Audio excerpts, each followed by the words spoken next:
Bismillahirrahmanirrahim. Today we will discuss endoplasmic reticulum.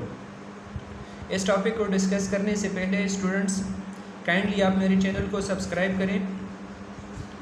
Endoplasmic reticulum cell organelles होते हैं. Under electron microscope a network of channels is seen through out cytoplasm of all the eukaryotic cells. जितनी भी eukaryotic cells होते हैं, अगर उनको हम electron microscope की मदद से देखें तो उसमें चैनल्स का एक नेटवर्क नज़र आएगा. These channels are often continuous with plasma membrane and also to be in contact with the nuclear membrane.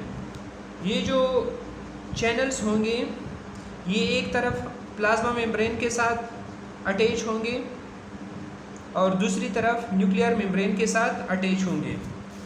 इस तरह सपोज़ ये एक सेल है और ये इस सेल का न्यूक्लियस है. तो ये जो एंडोप्लाज्मिक रेटिकुलम होते हैं ये एक तरफ न्यूक्लियस के साथ अटैच होते हैं और दूसरी तरफ ये प्लाज्मा मेम्ब्रेन या सेल मेम्ब्रेन के साथ अटैच होते हैं. The whole system of channels is said to be endoplasmic reticulum. जितनी भी एंडोप्लाज्मिक रेटिकुलम एक सेल के अंदर होंगे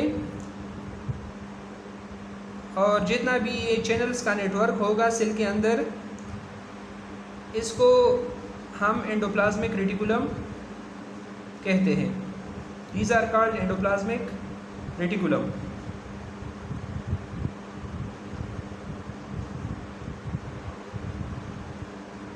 यानी सेल के अंदर जो चैनल्स का जो पूरा नेटवर्क होता है इसको एंडोप्लाज्मिक रेटिकुलम कहते हैं.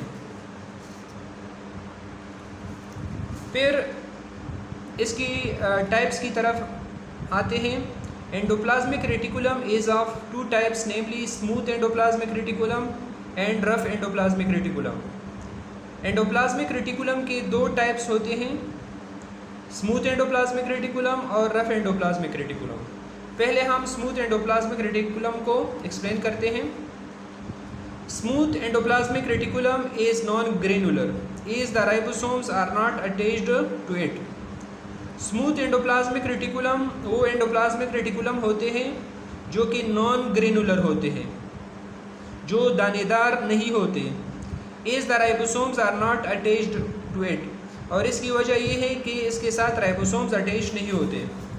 अगर हम यही सेल सपोज़ करें तो अगर एंडोप्लाज्मिक रेटिकुलम के साथ राइबोसोम्स अटैच नहीं होंगे तो ये जो एंडोप्लाज्मिक रेटिकुलम होगा ये स्मूथ एंडोप्लाज्मिक रेटिकुलम होगा. तो स्मूथ एंडोप्लाज्मिक रेटिकुलम वो एंडोप्लाज्मिक रेटिकुलम होते हैं जो नॉन ग्रेनुलर होते हैं, और इसकी वजह ये होती है कि इन पर राइबोसोम्स नहीं होते. इन स्मूथ एंडोप्लाज्मिक रेटिकुलम के कुछ फंक्शंस होते हैं. It plays an important role in lipid formation. Cells के अंदर लिपिड्स फॉर्मेशन का जो प्रोसेस होता है वो स्मूथ एंडोप्लाज्मिक रेटिकुलम की मदद से कंप्लीट होता है. यानी हम कह सकते हैं कि स्मूथ एंडोप्लाज्मिक रेटिकुलम सेल्स के अंदर लिपिड्स बनाते हैं, फैट्स बनाते हैं. इसकी जो दूसरी फंक्शन है वो ये है कि it also detoxify the harmful drugs. Cells के अंदर जो हार्मफुल ड्रग्स होते हैं ये स्मूथ एंडोप्लाज्मिक रेटिकुलम उनको भी डिटॉक्सिफाई करते हैं, यानी उनकी जो जहर होती है उनके असर को ख़त्म कर देती है.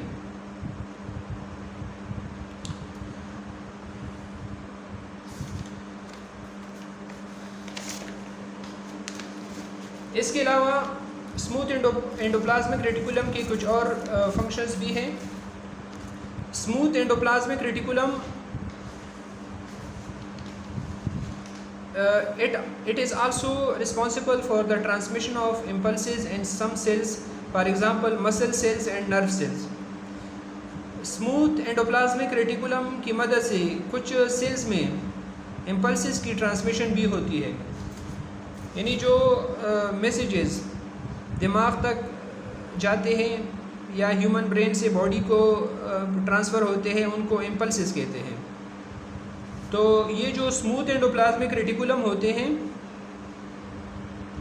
ये जो मसल सेल्स होते हैं और नर्व सेल्स होते हैं, उनमें जब इम्पल्सेस एक पॉइंट से दूसरे पॉइंट को ट्रांसफ़र होते हैं तो ये स्मूथ एंडोप्लाज्मिक रेटिकुलम की मदद से ट्रांसफ़र होते हैं।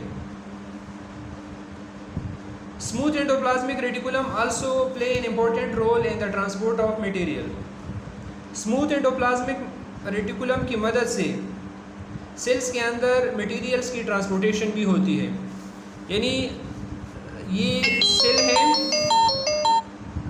और इस सेल में मटेरियल्स की एक पॉइंट से दूसरे पॉइंट तक जो ट्रांसपोर्टेशन होती है वो स्मूथ एंडोप्लाज्मिक रेटिकुलम की मदद से होती है।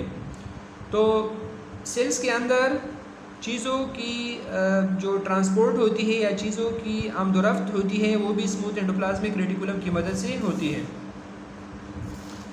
फिर रफ एंडोप्लाज्मिक रेटिकुलम भी एक एंडोप्लाज्मिक रेटिकुलम की एक टाइप होती है और ये ग्रेनुलर होती है।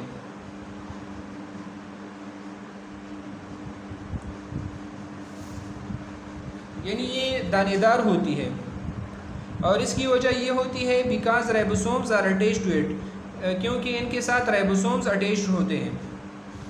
यानी ये स्मूथ एंडोप्लाज्मिक रेटिकुलम हुआ और ये रफ एंडोप्लाज्मिक रेटिकुलम, क्योंकि इसके साथ ये राइबोसोम्स अटैच होते हैं और इसकी जो अपीयरेंस होती है रफ होती है। और ये जो रफ एंडोप्लाज्मिक रेटिकुलम होते हैं इनके क्या फंक्शंस होते हैं? They are involved in protein synthesis. Cells के अंदर जो प्रोटीन्स बनते हैं ये रफ एंडोप्लाज्मिक रेटिकुलम की मदद से बनते हैं। After synthesis of proteins are either stored in the cytoplasm. जब प्रोटीन्स की सिंथेसिस कंप्लीट हो जाती है, प्रोटीन्स बन जाते हैं सेल्स के अंदर, तो प्रोटीन्स या तो साइटोप्लाज्म में स्टोर हो जाते हैं, or exported out of the cell through these channels, या सेल्स के बाहर जाते हैं इन चैनल्स की मदद से, यानी इन एंडोप्लाज्मिक रेटिकुलम की मदद से।